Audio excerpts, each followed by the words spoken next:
Good afternoon and welcome to today's webinar on Veterinary Feed Directive, Prepare, Practice, and Promote.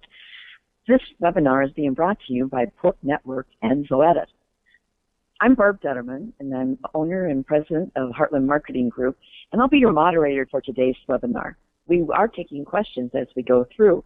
Just go to the bottom of the screen and push on the Ask a Question button and type your question in. We will be answering the questions at the end of the webinar, but please submit them as we go.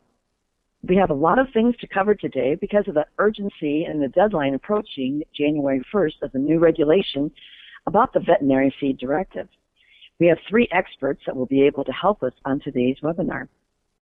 We also have a focus report that will be available at the end, and we would like for you to take a look at that to help you even more.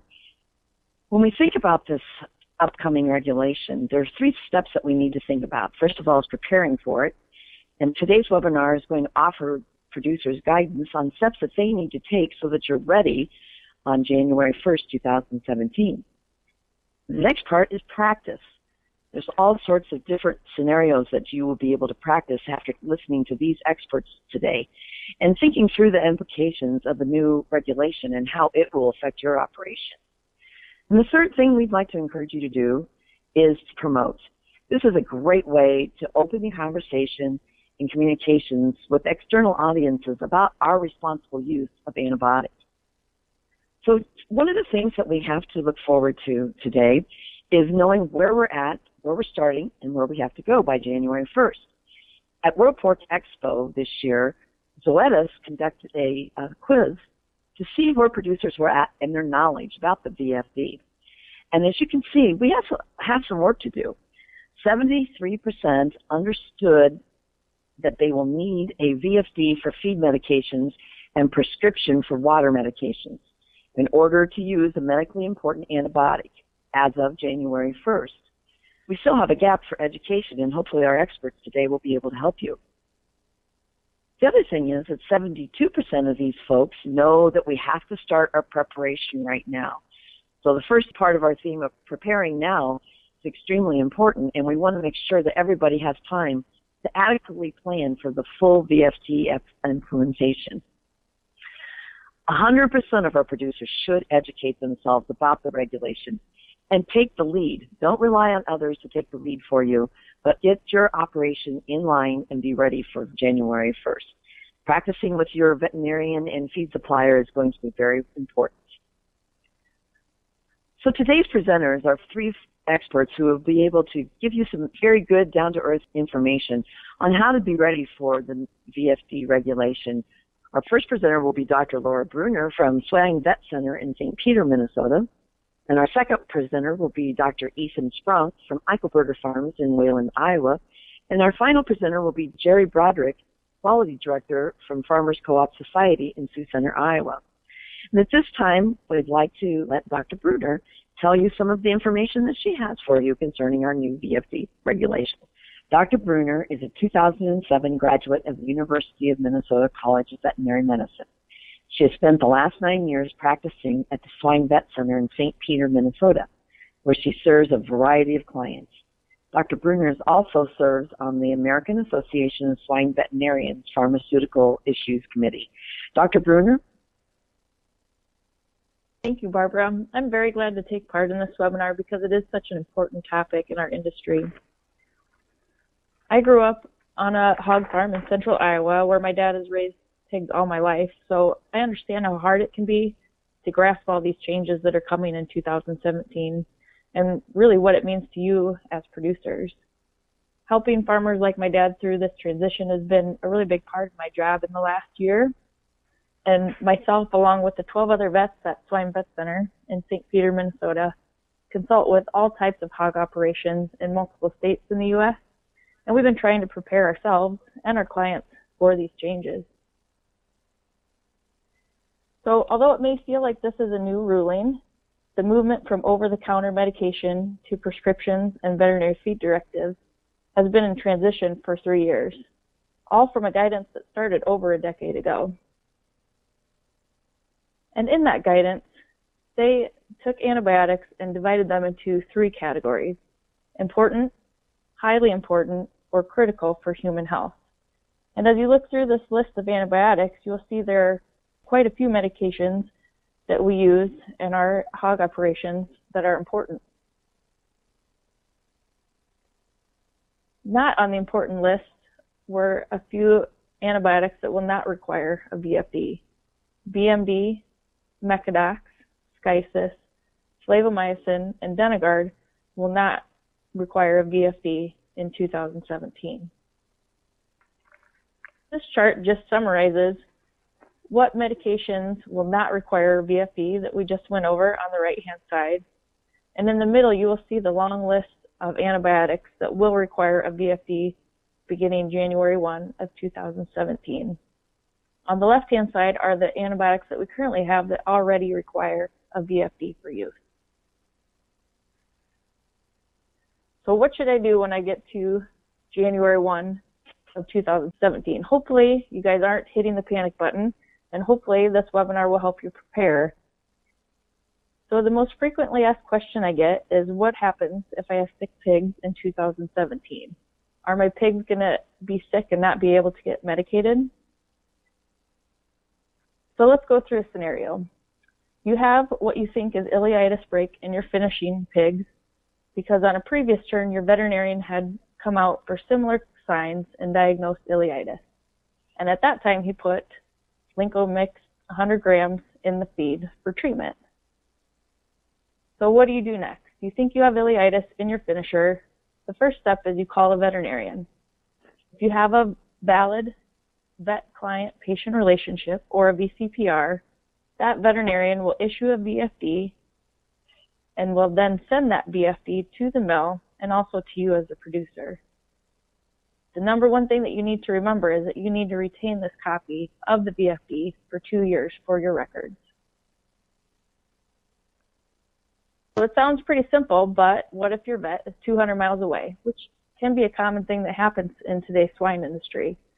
Well, the good news is most of the software that we use to write VFDs have mobile applications and allow for electronic signatures. So even if your vet is 200 miles away, they can still write a VFD and be able to get that VFD off to the mill so that your pigs can get medicated. So what do you need to do before January 1 of 2017?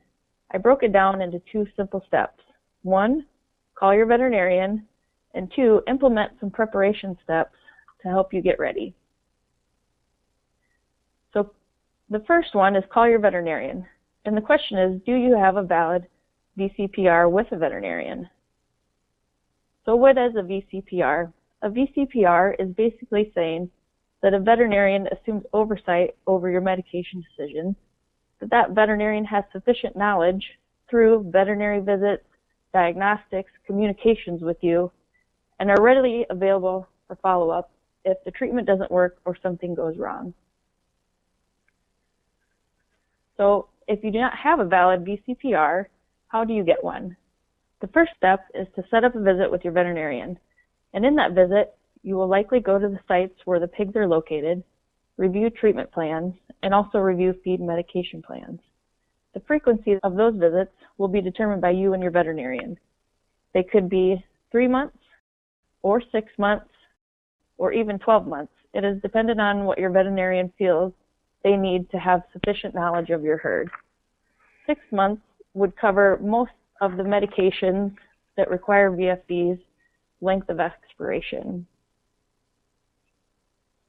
Another thing to talk through with your veterinarian is, does your current medication plan follow the label? Within the Veterinary Feed Directive, no off-label use of feed medications is allowed. So it's really important for you to sit down with your veterinarian, look at your feed budget, and make sure that your antibiotic duration of use matches up. So let's go through a scenario. A common medication that one might use in the nursery is CTC. On this table, you'll see the list of indications or reasons why we would use CTC, the rate at which it's fed, and then the limitations. As you can see there, it says CTC feed for not more than 14 days. If you go through an example feed budget, if your nursery diet in the pellets has Denagard CTC, and your nursery ration that you have delivered has CTC in it as well, you can see that CTC is fed for 22 days. That would be an off-label use of CTC. If you look at a label-compliant feed budget, the first diet, being the pellets that are fed for 8 days, would have no medication or maybe a non-CTC medication. The Nursery 2 ration that's fed for 14 days has CTC in it, and then the Nursery 3 ration that's fed for 25 days has no medication or a non-CTC diet. And as you can see there, CTC is fed for 14 days, which would be label compliant. So there's a few action steps that you can take before 2017 with your veterinarian. And one of those things is how many VFDs will you need to write for your site? It's good to walk through those scenarios with your veterinarian to get an idea. And also get a list of sites and addresses to your veterinarian so that it's easy to write those VFDs on January 1st. How many VFDs you'll need really depends on your health status and how many feed mills you use. So let's go through a scenario using our label compliant CTC feed budget. You have a 2,400 sow farm that's feeding into a continuous flow nursery that then fills multiple finishers. Your veterinarian, if a valid VCPR exists, can choose to write one VFD for that site for a 6-month period.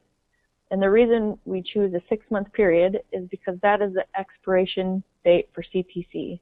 You can feed that VFD for up to 6 months.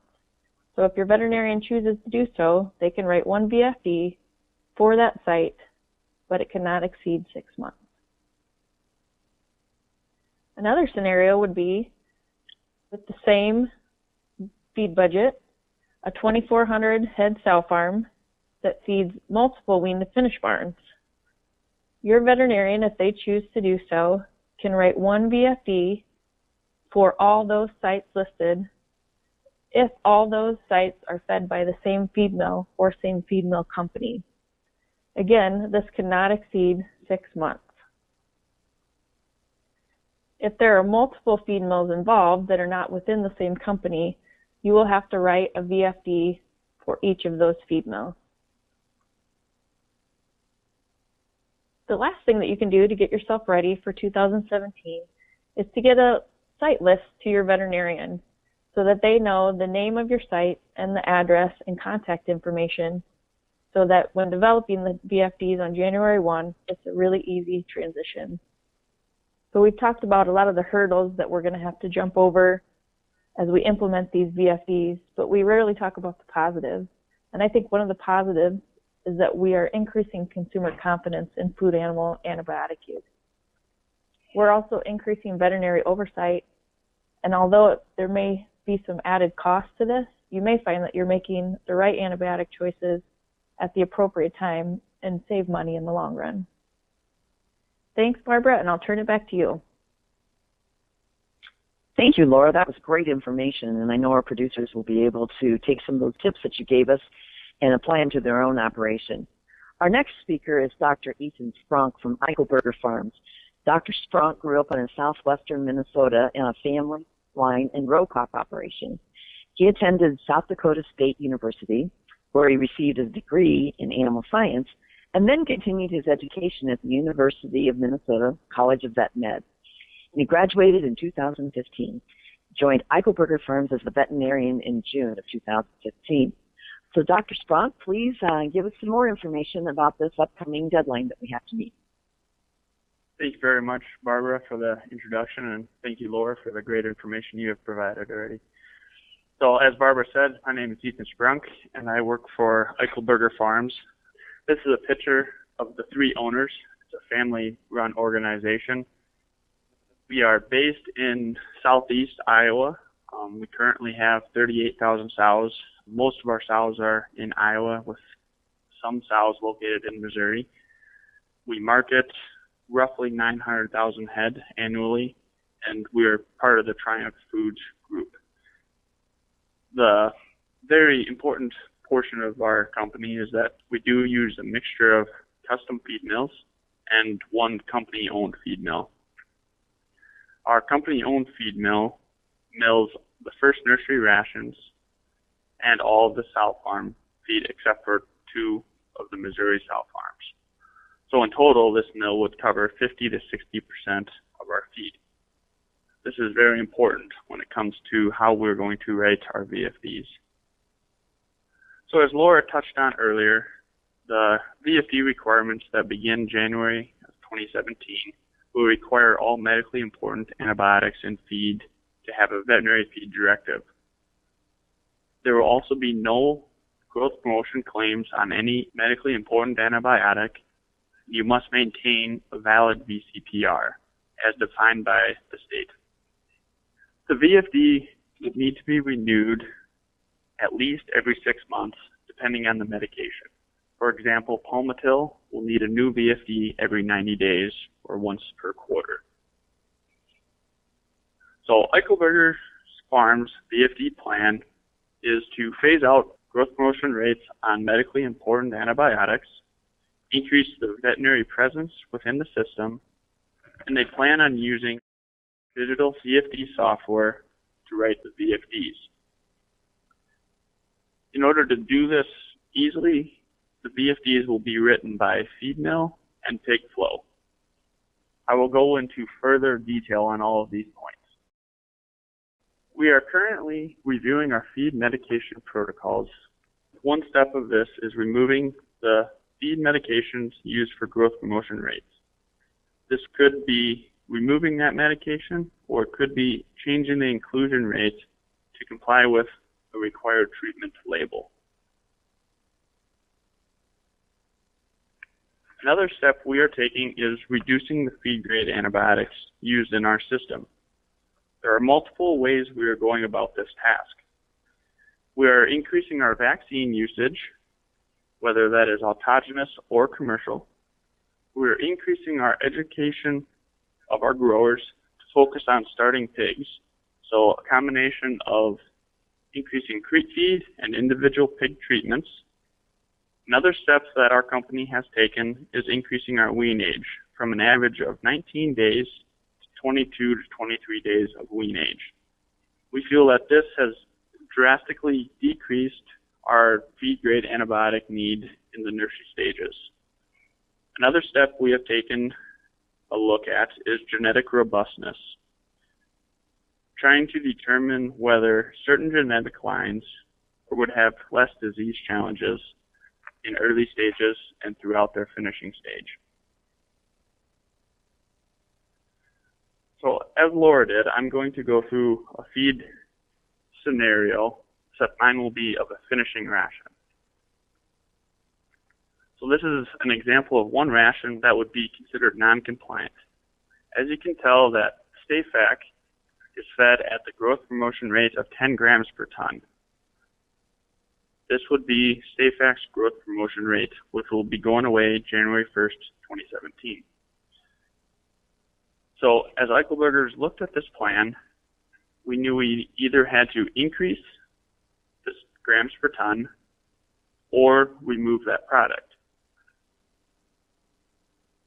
We decided to remove the product as we could not justify using it at a higher grams per ton for medically important reasons.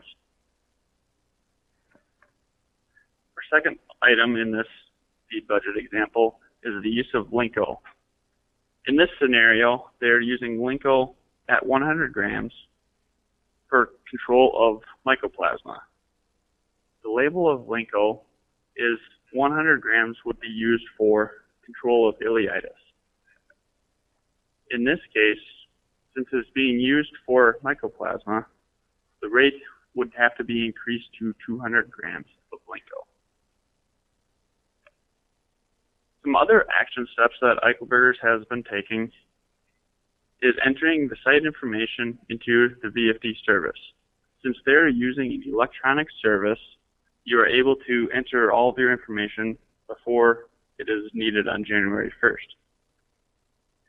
This will make the transition for writing VFDs on January 1st much smoother. especially since the feed that currently has antibiotics in the feed on January 1st and is in the bin will have to have a VFD written for it. We are also having conversations with the toll mills about VFDs, how Eichelberger's and how their feed mill are going to go about the new programs. In addition, we are working with accounting staff in our office to make sure that we are recording the information correctly and that the information trail will be smooth. Our plan for writing VFDs will be to write a VFD by feed mill and by health status. Since we use health status and health challenges to determine our antibiotic protocols, we felt that this was the easiest way to comply with the new regulations. This does, however, provide some challenges. Since our pig flow is a dynamic flow, meaning we do not flow a specific sow farm to each time, we have to make sure we are keeping good records of which barn has a certain VFD. The one thing that benefits us on this side is that when you write a VFD that gives the permission or that allows you to use the medication, but it does not require use. So therefore, we could write more VFDs than the product we currently actually need. Another item that needs to be addressed is pulse dosing. As many have done in the past, they have used CTC Denagard in multiple rations on the same pigs. This created some confusion with the new VFD regulations when they first started, as it could have been considered a refill, which is not legal with VFDs. So the FDA CVM recommended that 2 VFDs would be required if you're going to use the same medication a second time on the same group of pigs. Another topic that has not been covered in quite as much detail is the fact that water medications that are humanly or medically important will also need a script. This would be similar to the script that you are using for your injectable medications. How Eichelberger Farms is currently doing this is we approve the scripts quarterly, and then when the medication is ordered and sent out from the warehouse, it is labeled. Any off-label use of any antibiotic is currently being approved by the veterinarian. Weekly dose reports and usage are being reported back and reviewed by the veterinarian.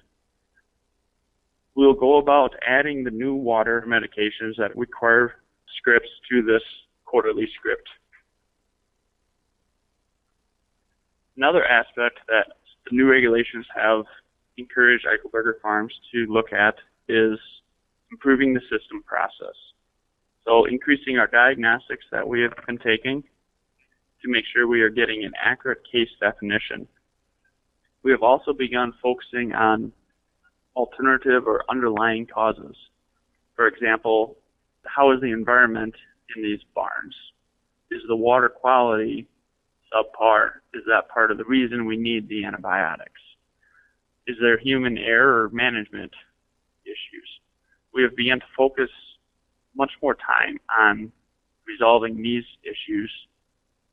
Some other alternative solutions that we have been looking at are feed additives or probiotics, either through the water or through the feed, increasing our biosecurity, and increasing our truck sanitation.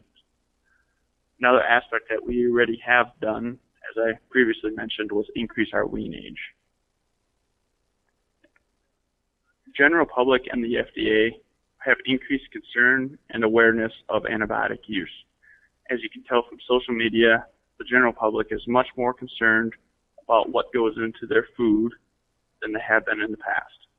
Some of these notions are very much ill-conceived or not informed, but by the FDA starting these regulations, they're putting many consumers at ease because they're increasing the veterinary oversight on antibiotic use. This includes the VFD regulations and the water script regulations. It will also help encourage judicious use of these antibiotics. The European Union is currently highly regulating and tracking antibiotic use. From personal experience, I have seen and discussed with many veterinarians from these countries, and they strongly encourage us not to go down the same path they have. We all realize that antibiotics are a very important tool in raising healthy livestock. We want to make sure that we do our best not to force the hand of the government to move in that direction. Another item that needs to be thought about is maintaining export markets. Due to the increase in packing capacity in the next 3 to 5 years, we do not want antibiotic use or regulation to be used as a marketing tool, as that would inhibit or demote the use of antibiotics to maintain healthy livestock. Another portion of this is doing our part as animal agriculture to reduce the antibiotic resistance that is occurring. Discussing this with many friends and family in the healthcare system, they are already putting a lot of focus on antibiotic resistance. I truly believe that animal agriculture must do the same. Thank you very much, Barb, for having me present on this, and I'll turn this back over to you. Thank you very much, Dr. Spronk. I appreciate your insights. Gave us some real-world experience there and some things that producers can actively start practicing on their own operations. We'd also like to invite any of you who are in the audience who would like to ask questions to be sure and go to the bottom of the presentation, click on the Ask a Question button, and type in your question. We're already getting several good questions, but if you have some that you would like to ask, just click on that button and type in your question, and we'll be answering those at the end of the presentation today in the order that we receive them. Our next speaker today is Jerry Broderick, and he is the Quality Director for Farmers Co-op Society. Broderick has an extensive quality assurance experience in both manufacturing and food industry. He's a certified quality auditor and certified HACCP auditor by the American Society of Quality and has additional HACCP training in the feed industry. He's also a preventative controls qualified individual. Jerry, with this kind of background and knowledge, we are very anxious to hear what you have to tell us so we can start doing to prepare for this new regulation. Good afternoon, Barbara. Thank you very much, and Dr. Spronk and Dr. Bruner, appreciate your input. I'm happy to be with you guys today. I will be presenting the distributor's responsibilities related to VFD, feed, and our role helping promote judicious use of medically important antibiotics in animal agriculture. Farmers Co-op Society was founded in 1907. A group of local farmers opened their bank accounts and started a producer-owned and operated cooperative. The co-op added feed in 1948, and the co-op's feed was primarily independent until 1989 when we started working closely with Farmland Feeds. After the bankruptcy and buyout of Farmland Feeds, we are now associated with Land O'Lakes Purina. All our feed mills are HACCP certified and federally licensed medicated feed mills. We service Northwest Iowa, Minnesota, North and South Dakota. We have 6 feed mills and 1 toll mill. In preparation for the VFD changes coming out just around the corner in January, we as a company have taken a proactive approach to reviewing our internal practices with regards to VFD feed. If all of our VFD orders remain the same regardless of VFD requirements over the next year, orders associated with VFD feed would result in several thousand additional VFD feed tickets allocated to VFD orders. We decided to continue with one central ordering location and assigning feed orders and VFDs to the appropriate mill. Our feed orders and VFDs are stored electronically. This is important when performing mock recall exercises or in an actual recall event. Documentation needs to be accurate and easily traceable back to customers. Per regulatory requirements 21 CFR 225, current good manufacturing practice for medicated feeds, records shall be adequate to facilitate the recall of specific batches of medicated feed that have been distributed. Our HACCP guidelines require that all feed and ingredients are 100% traceable within 4 hours. We've met with regulatory personnel to understand and prepare our team for January 2017. We looked into and met with web-based VFD service providers. We have added one additional staff to be the designated VFD point person. The definition of a distributor is any person who distributes medicated feed to another person. This other person may well be another distributor or the actual client recipient of the VFD feed. The term person could be an individual, partnership, corporation, or an association. There are only two classifications of distributors: those that distribute a VFD feed and those that manufacture and distribute the VFD feed. Distributors must notify FDA prior to the first time they distribute animal feed containing a VFD drug and within 30 days of a change of ownership, business name, or address.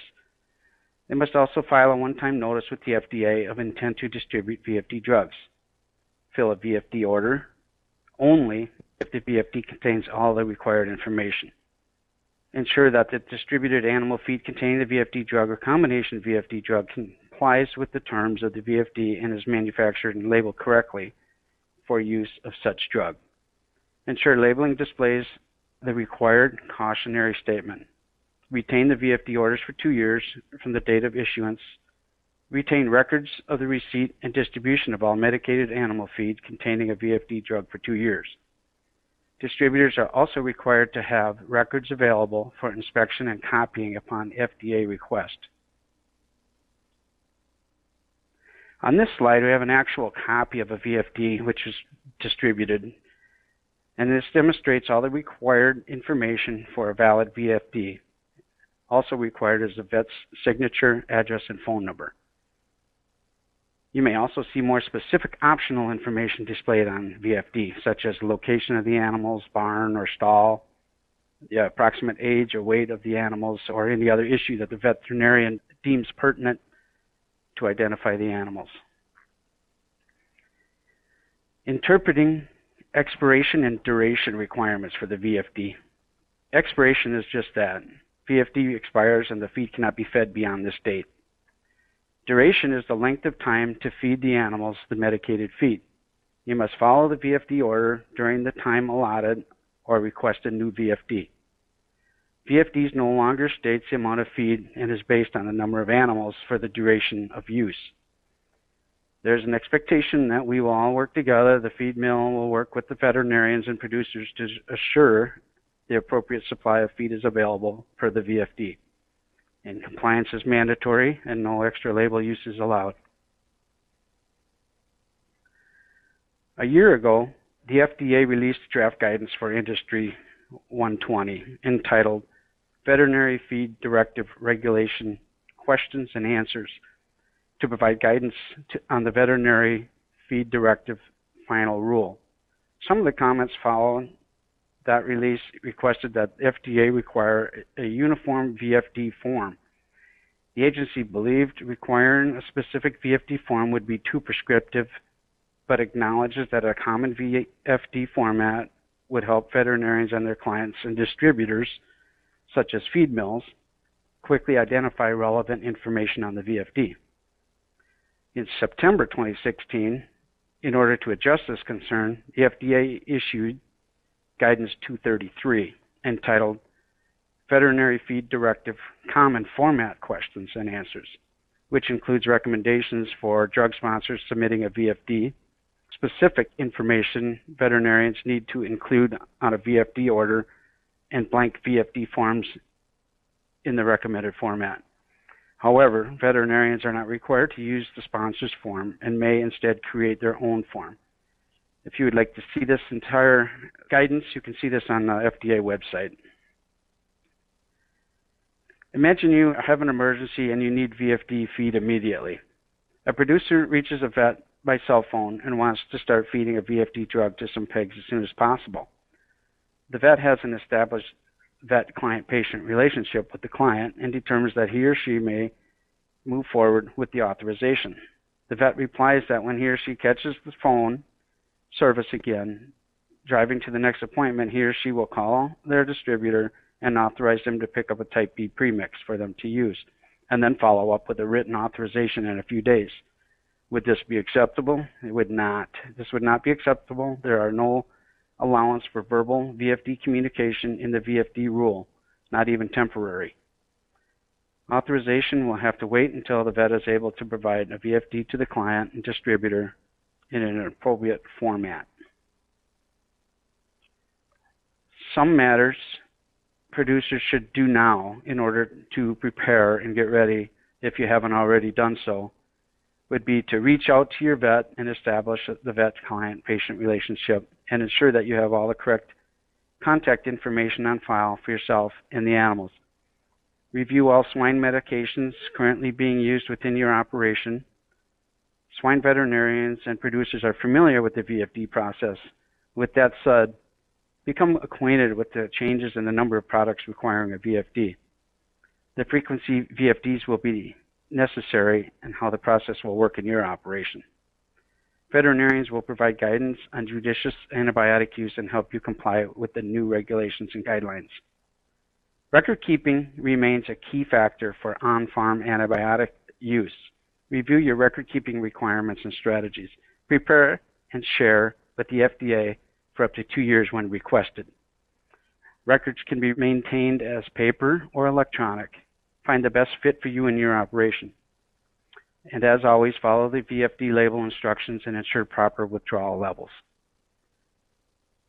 As I close my presentation, I want to mention if you mix a VFD feed on the farm, you are not a distributor unless you distribute the VFD feed to someone else. Thank you for your time. Barbara? Thank you very much, Jerry. We appreciate that information. Working with our feed mills is going to be an important part of our steps here, and so hearing from you in the real world it's very helpful to us. We are getting some questions, but if you would like to ask a question, be sure you go to the bottom, hit the Ask a Question button, and type in your question. We want to thank everyone for listening to our webinar today. I know that you've been able to pick up many good ideas and tips that you can use on your own operation. We also have educational materials that are available, as you can see on the screen now. We have a simple 2-question survey that you can get to by clicking underneath the video screen that you're looking at now. And if you would like to fill out that survey, we would be happy to send to you the VFD focus report, which then gives you a hands-on piece of material to go through in addition to all the materials covered today. And at the same time that you're filling out that, we'd also like for you to be able to get the speaker's feedback. We have quite a few questions that have been sent in to us, and we'll start answering those now. First one will be for Dr. Bruner. Dr. Bruner, how can I prepare my farm for an FDA inspection? So that's a great question, and I think Jerry hit on it really well in saying make sure your records are in order. When you get a VFD, make sure that you keep that record for at least 2 years. And we talk a lot about feed medications, and so keeping a VFD in a file cabinet isn't that hard to do, but you also need to make sure that your records in the barn also indicate when you've medicated the pigs. So everything from injectable medication to water medication to feed medication should be written and documented on your barn sheet so that if there was ever a problem with a residue and the FDA came in for an inspection, you would have a complete log of all your medications that were given to those pigs. Very good. That's good to know. Okay, we have a question that's just come in from a producer, and this question is for Jerry. Do I have to feed all the VFD feed prior to the expiration date on the VFD? As hard as it is to manage the feed in and out of the bins and all the animals in a timely manner, but the rule is that you must not feed to the animals after the expiration date, and you really shouldn't have any medicated feed left in your bin after the expiration.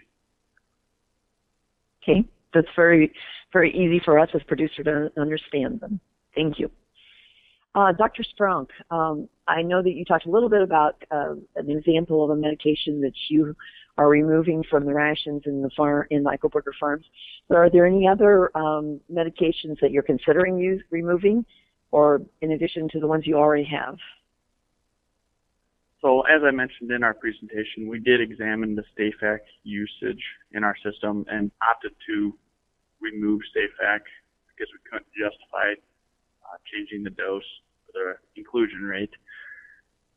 The other ones that we did look at, or individuals probably should look at, would be lincomycin or lincomix, and a CTC, especially if you're doing like a CTC Denagard, that would require a VFD, as Laura touched on. So as a whole, I'd encourage people to look at any of the medically important antibiotics that they're using and determine if they're still needed or not.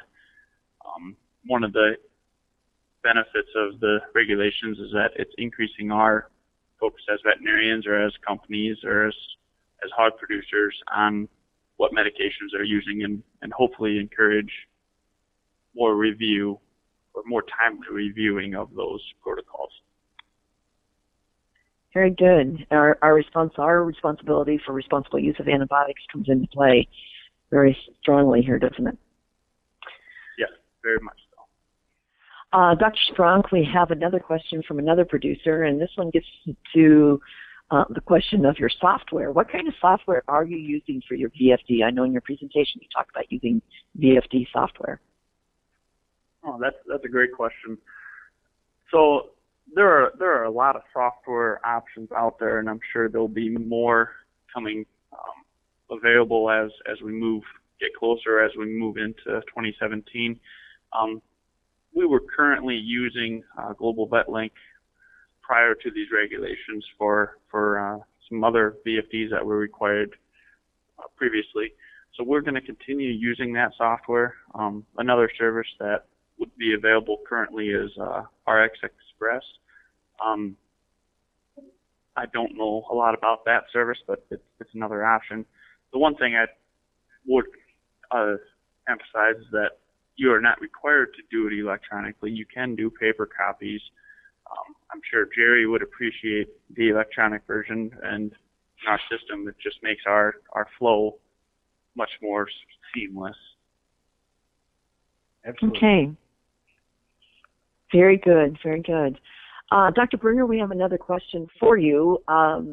This one's kind of technical. In case of a large discrepancy in the number of animals listed on the VFD and the actual number of animals given the medicated feed, does this VFD need to be amended?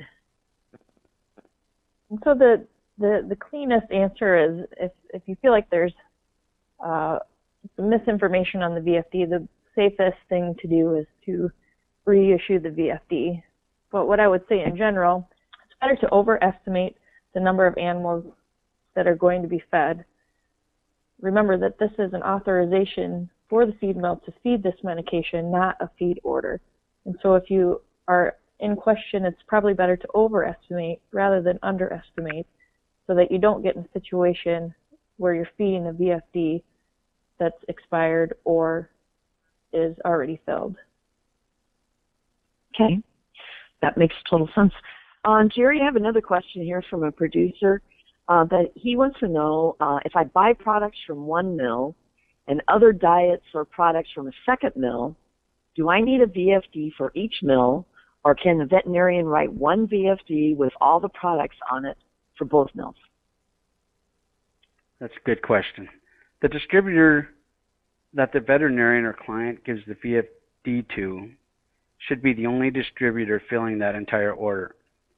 Now, a single distributor may have multiple locations under the same ownership, and it is acceptable for that distributor to fill a VFD from any of its locations. If it's the distributor's responsibility to comply with the requirements, 21 CFR 558, and including to distribute a VFD feed only if it complies with the terms of the VFD, and the requirement to keep the records of receipt and distribution of all VFD for 2 years. The distributor also filling the VFD from multiple locations is required to retain manufacturing records as part of 21 CFR 225 and VFD distribution records under 21 CFR 558, ensuring that these requirements are met. in very special circumstances, it's possible that there's a VFD feed out there and a mill has a problem. They break down. They could perceivably work with another entity, another mill, and have them complete filling that VFD for them. In this case, the client and the distributor should keep all the records documenting that situation so that it's clear that the animals received only the treatment authorized by the VFD, and it's all documented. Okay, very good, very good. Dr. Bruner, I have another question from a producer that is asking, how is this going to affect backyard producers and 4-H FFA show animals? So with the backyard producers and the 4-H and FFA kids, it's probably going to be quite a bit of change for them. Most of the floor stock that is at the mills and at these places is medicated, and so they're used to picking up medicated feed. What will happen in 2017 is the majority of that floor stock is probably going to be non-medicated. There is the option too to have floor stock that does not require VFD, such as Mecadox or Denigard, unless they make their own feed in bulk with a VFD to get that medicated feed. They will likely not be able to do the same practices that they did before by going to the feed mill and picking up floor stock that has medication in it. Okay. So they need to do pre-planning and preparing in that area as well as commercial producers. Absolutely. This would be a great opportunity for the 4-H and FFA kids that if they don't already have a VCPR with a veterinarian, they are encouraged to go out, call a veterinarian, and have them walk through their medication decisions. This is a good opportunity to do that because any medicated feed for 4-H or FFA that is on the VFD list will require a VFD to be fed. It's a good time to call a veterinarian and make that relationship. Okay. We're running out of time to take any more questions, but we would encourage everybody to continue to send your questions in, and we will be happy to get back to you individually. Every question that's sent to us will be answered. They will not have any that we skip over, so please do that. I think one of the things that we've talked a lot about today is the preparing on our farms, but we also talked about practicing. That is a step that many of us kind of skip over as we're busy with everyday chores and getting things done. So make sure we don't skip that step and we do the practice part and going through all the scenarios. All three of our speakers gave us excellent information on doing that in the scenarios that we can think about those things. But our third thing that we really need to remember is be able to go out and promote. Talk to the audiences out there. Let them know that this is what we're doing in animal agriculture. As Dr. Sprunk said, all of us in animal agriculture need to do our part in the responsible antibiotic use. There are several websites and resource information that's available. We have a VSD special focus report that's available. We would be happy to get that information out to you. We'd like to thank our speakers, Dr. Laura Bruner, Dr. Ethan Sprunk, and Jerry Broderick for their time and the great information that they were able to share with us. Thank you very much for joining us and spending your time on the VFD, the Veterinary Feed Directive. Remember to prepare, practice, and promote. This webinar has been brought to you by Pork Network and Zoetis. Thank you.